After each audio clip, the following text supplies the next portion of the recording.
안녕하세요. 도쿄 황지아입니다. 오늘도 한 주간의 경제 기사 체크를 해보겠습니다. 이번 시간에는 코인 사기로 인한 청부 살인부터 삼성전자의 14년 만에 LG전자에 밀리게 된 기사까지 살펴보도록 하겠습니다. 먼저 시황을 보면 지난주보다 나스닥은 200포인트 정도 빠졌지만 코스피는 괜찮았습니다. 나스닥은 제가 13,000원 터닝포인트를 보고 있는데 과연 이번 달에 돌파를 할지 지켜봐야 될 것 같고요. 제 생각에 이번 달에 금리 동결 해버리면 가능하지 않을까라고 생각을 하고 있습니다. 먼저 첫 번째 기사입니다. 첫 번째 기사는 코인 사기로 인한 살인사건인데 해당 기사에서 말하는 코인은 퓨리에버라는 코인이라고 합니다. 공기질을 측정해서 돈으로 바꿔준다는 식의 백서를 가진 코인이라고 하는데 한때 만원으로 넘어갔던 코인이 지금은 6원대라고 합니다. 저는 이런 코인이 있는지도 몰랐는데 어떻게 이런 걸 알고 샀는지 대단한 것 같습니다.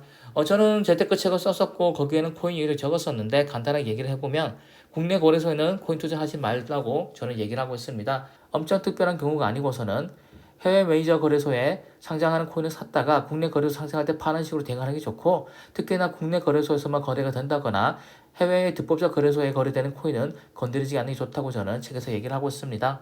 그리고 저는 식스지가 우리의 미래가 될 거라고 얘기를 했었죠. 그래서 관련 종목을 사야 된다고 말을 했었고 그러면서 미국 종목은 아직 식스지 쪽으로 정리된 게 없어서 5G 종목이라도 사자고 얘기를 했었습니다. 그리고 우리나라도 드디어 5G 가입자가 3천만 명이 넘어가게 됐다고 합니다.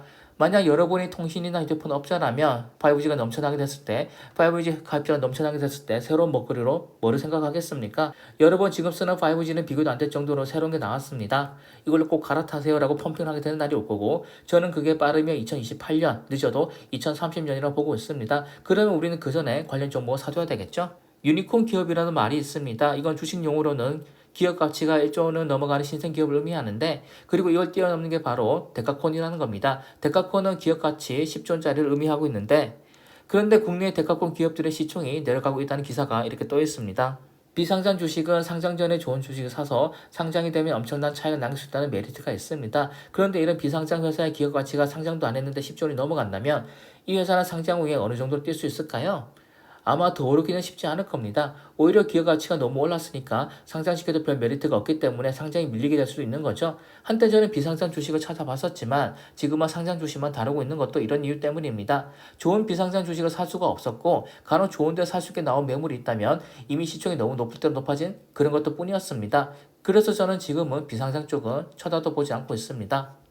저는 리튬 쪽을 좋게 보고 있고 그래서 리튬 관련 회사 주식을 하나 정도 갖고 있어야 된다고 생각을 하고 있는데 그리고 시장에서 좋게 보고 있는 건지 리튬 테마가 최근에도 몇 배가 뛰었다고 이렇게 기사가 떴습니다. 근데 저는 지금의 상승과는 별개로 리튬 관련 회사를 조금 사둘 생각입니다. 여러분들도 리튬 관련해서 테마로만 보지 마시고 미국 종목이든 중국 종목이든 괜찮은 리튬 회사 종목 하나 사두시기 바랍니다. 올해 최고 핫한 주식이 바로 에코프로비엠인데 국내에선 이 회사의 적정 주가를 25만대로 보고 있다고 합니다. 그런데 해외 투자은행에서는 16만대로 보고 있다는 기사가 이렇게 떠 있습니다.